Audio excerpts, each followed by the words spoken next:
bawal talaga ang pagkolekta sa estudyante. So kung bawal po, bakit po Correct. nangongolekta pa rin sila sa mga estudyante, especially po sa mga Mr. hirap? President, I would like to clarify, never po sila nangongolekta sa estudyante. Wala po silang collection sa estudyante. Ang meron, so I'm that sorry, we can I beg to identify disagree. the issue. I No, the beg issue, to disagree, ma'am. Ito po, lahat ng mga nagsumbong sa akin.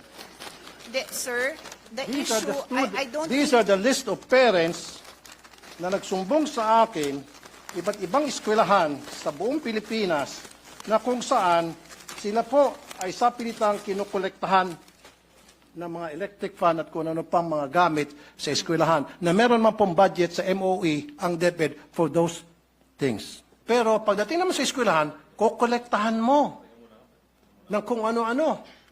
Then, yung iba pa nga sa kanila, yung mga sumbong sa akin,